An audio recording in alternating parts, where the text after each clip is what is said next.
It's me again, your favorite psychologist, mentor, and facilitator. You're warmly welcomed.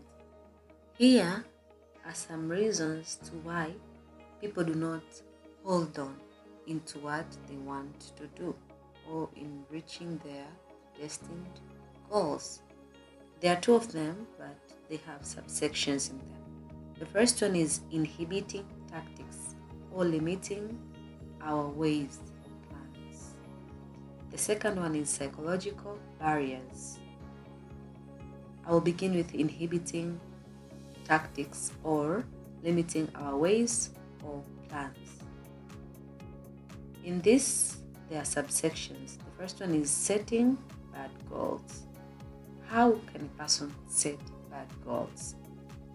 Here is an example. Someone is buying himself or herself a wrong shoe size. For instance, you're wearing 40.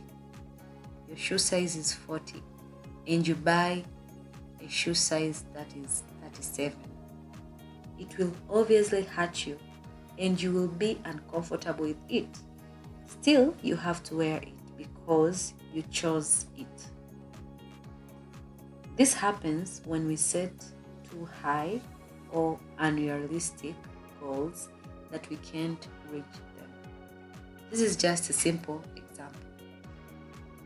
But in reality, you might find someone is setting big goals than even his or her action.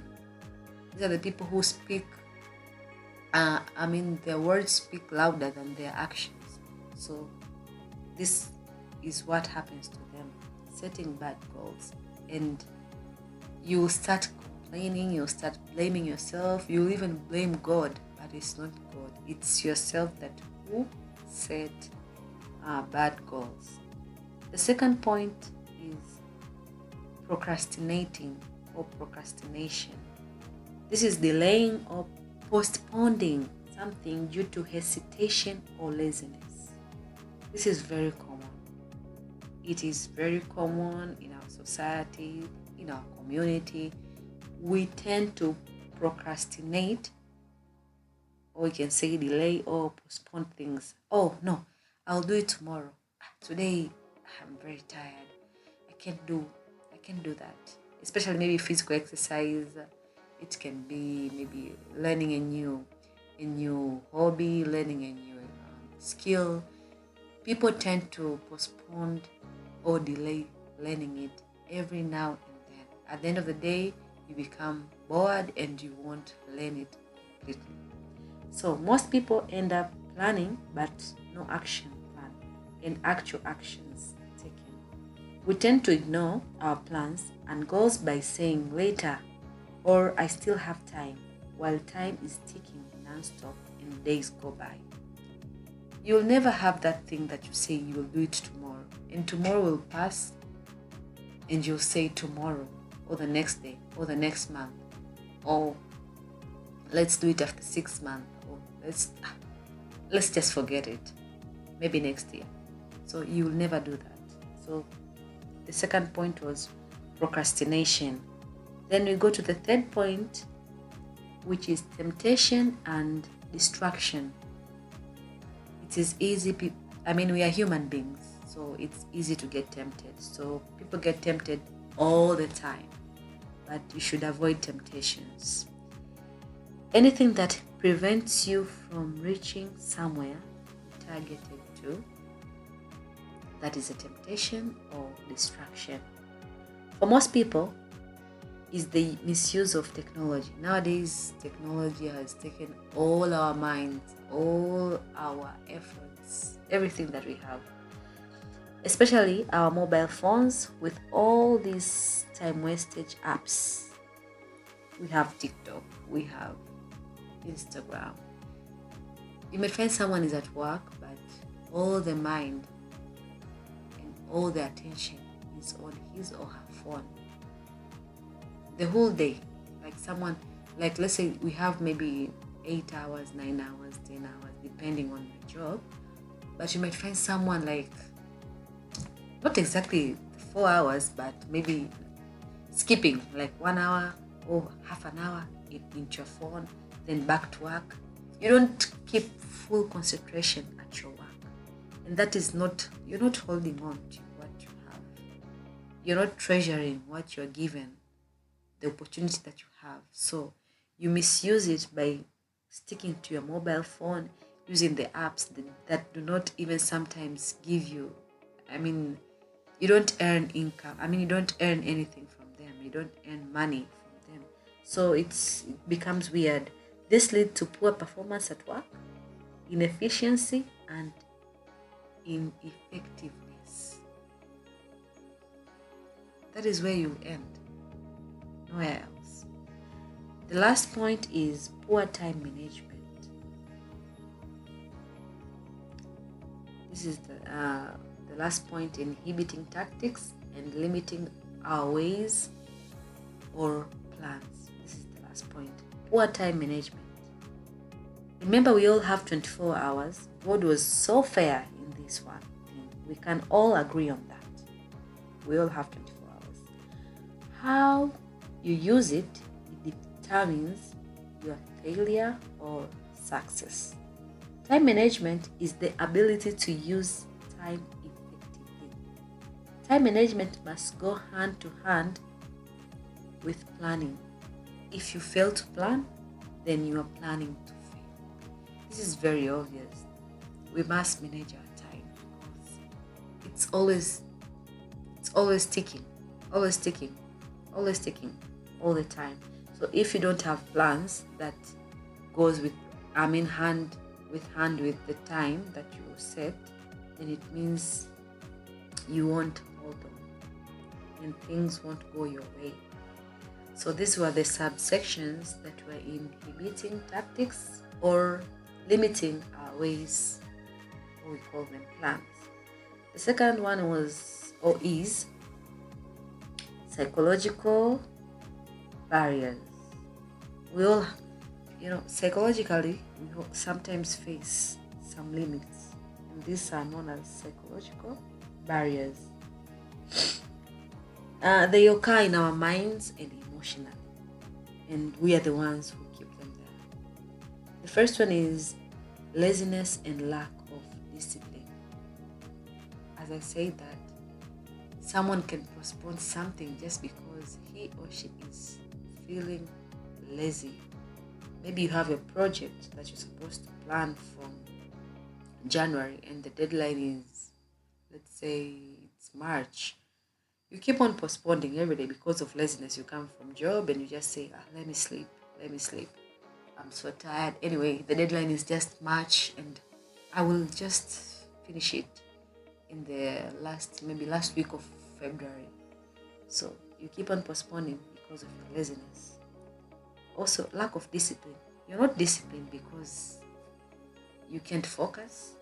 And remember, focus and self-disciplines are twins. So if you can't focus, then you won't have the self-discipline. So if you don't have the self-discipline to maintain your time, to manage your time, to have a timetable and to have the plans that will keep you in a proper place, then you will end up blaming yourself, blaming your decisions, but it is all your fault. So laziness and lack of discipline. You don't have discipline in doing your things. The other point is fear of judgment, rejection, and failure. Most people are scared of being judged of what they're doing, maybe if it is a business, if it is a side hustle or anything that they're involved in. So they're scared of how people will judge them. If they're matching guys, if they're hawkers, if they're whatever they're doing, whatever business they're into. So they're scared of how to keep on holding on in whatever they're doing. Then also, some are rejected. They feel like whatever they're doing is too small for their family or is not enough. So whenever they give out, whatever they get, then they feel like people reject them. Whatever they give out, if it is the opinion, if it is the money or anything they share or the service they provide. they feel rejected by people not praising them or not appreciating whatever they give up. Also, failure. It is said, no risk it, no biscuit. So this means that if you're not a risk taker, it is very hard for you to become successful or to become, to be potential or to have a very, very big dream, because you're not a risk taker. So we are not supposed to have fear of judgment, rejection, and failure. The other point in psychological barrier is perfectionism out of insecurity. Some people like to be perfect. They love to be perfect all the time in everything they do, not knowing that nobody's perfect. And there is nothing like perfect, like someone should be perfect. We are human beings, so we cannot and we can never be perfect.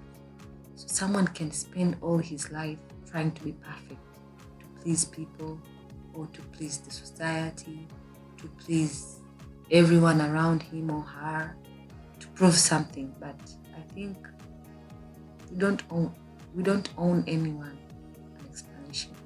Be you and enjoy your life. Set your plans, hold on to them, and please reach your destined goals. The last point is lack of self-awareness. Some people lack self-awareness. That's why it makes them not to hold on. They are not aware of themselves, who they are, what potentiality they carry, who they can be in future, because they are not aware of themselves. They don't know who they are and what's their value. And this is because they are scared. It comes from the point of fear of judgment, rejection, and failure. So they lack awareness of who they really are because of how people have identified them. So this is not okay. We are to be aware of ourselves, how great we are, and how far we have come from and where we are going. So what are the advantages of holding on? Why should we hold on?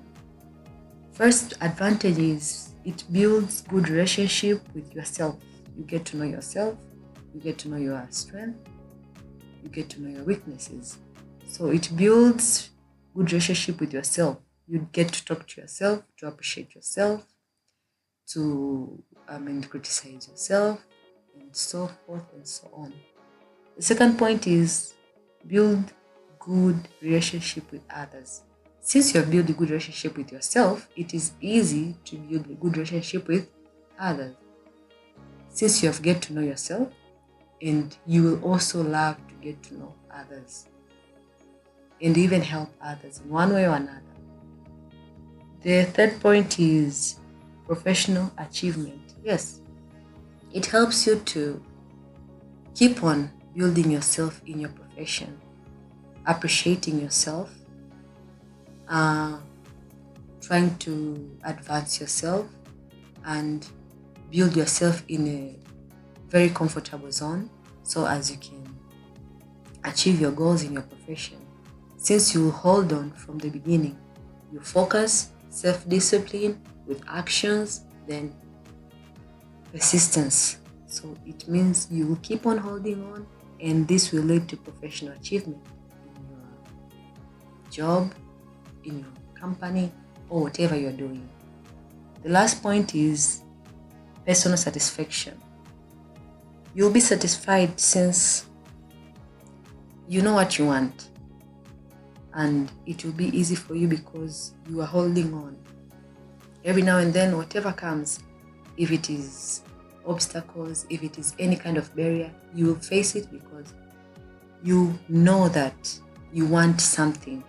And if you get that thing, which is the satisfaction, the certification, it will please you and it will lead to your achievement. Thank you so much. It was nice having you. Stay blessed and don't forget to subscribe or like. Ciao.